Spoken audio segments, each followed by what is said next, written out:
Neetu, huh? Yes.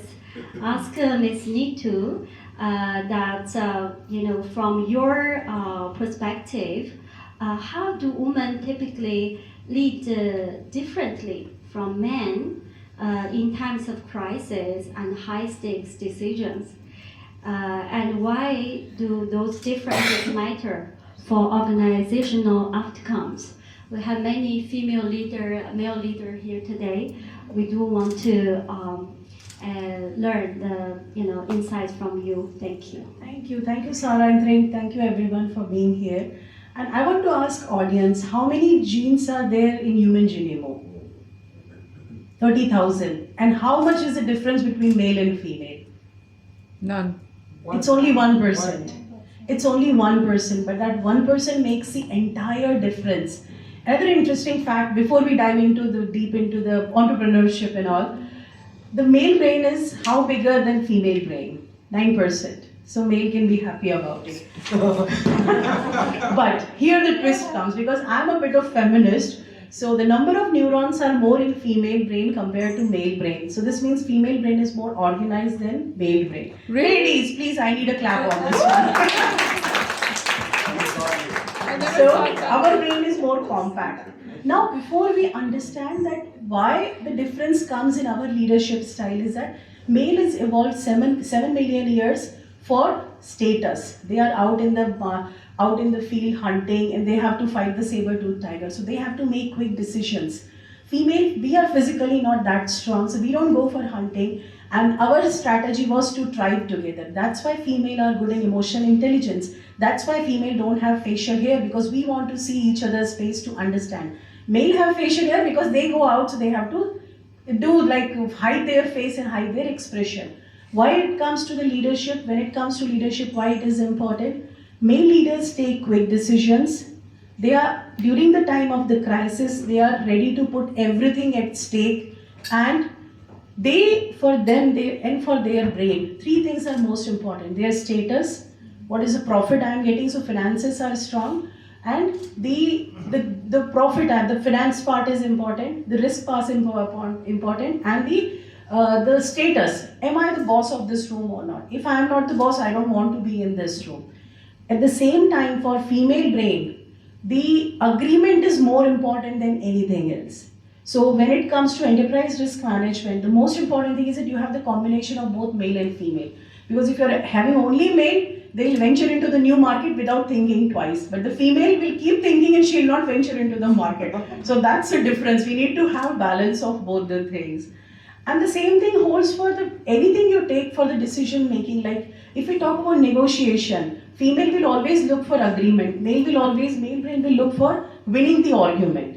So if you are entering into negotiation and you want an agreement, some middle ground, then let the female lead it. If you want to win that bid, then let male lead that one. So the more we understand about our own neurology, we can create a better leadership team. And I want to say one thing, for female leader, we are neurologically very different from male. So we don't have to copycat male leaders. We have to leverage our own leadership style and use that one. Because 7 million years of evolution, we cannot change in one generation. It will take longer time. So that's from my side. Thank you. So for me, Neetu, what can women leaders do to better prepare themselves for crisis management, continuous change, and high-stakes decision making, while staying authentic to their own leadership style when the pressure is on?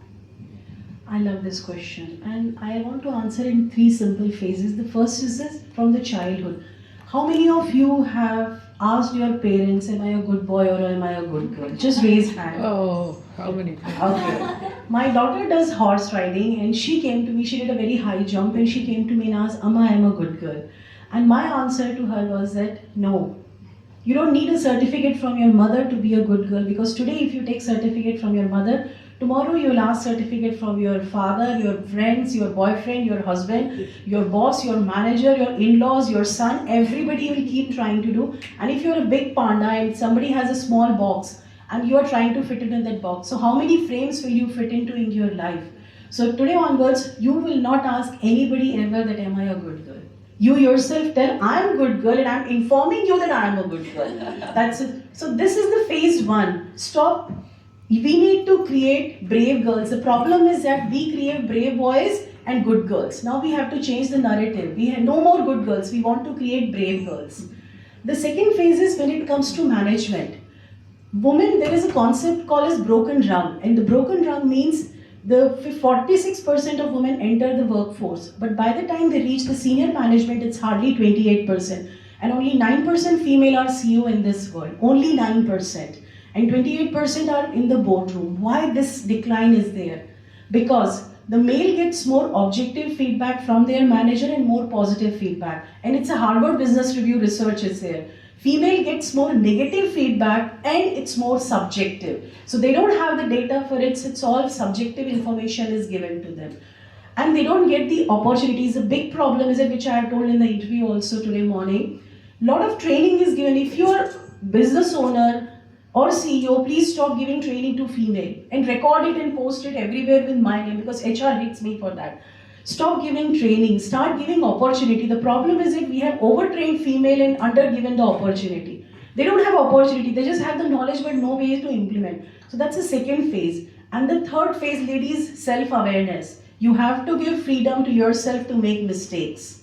Just go out. The problem, the research shows that when the male is 10% ready for a role, they still apply for it. When the female is 100% ready, still she doubts herself and she doesn't apply for a role. She will not knock the door and say, I deserve this position, give it to me. So just give yourself freedom to make mistake, invest in your own growth and learn. Just take your chances, that's it. So these are the three things we need to do if we want female to be more in professional life. Thank you. Thank you so much. Thank you for For me, I want to just say one thing. Every time you think of giving up on something, do it for your daughters and sons.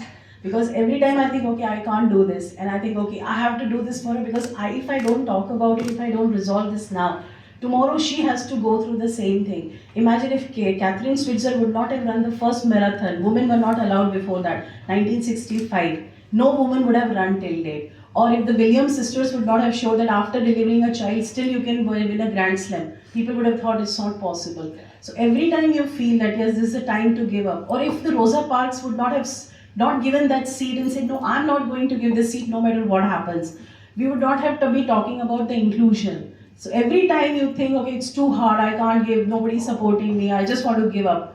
Don't do it for you, do it for your daughter. Otherwise, if you don't do it, she has to face the same thing. So that's the only thing I want to say. Thank you.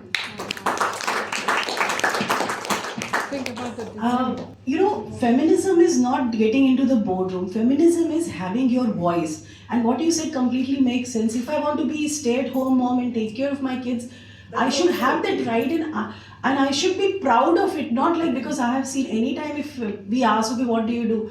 And woman hesitates to say I'm stay-at-home mom because she thinks going out and making money is the only thing to be proud of. So we need to change, and feminism is not about getting it there. Feminism is having your own voice and telling it with all conviction that yes, this is what I want to do and this is what I am doing. I don't need anyone's permission. Thank you for doing this, Alex.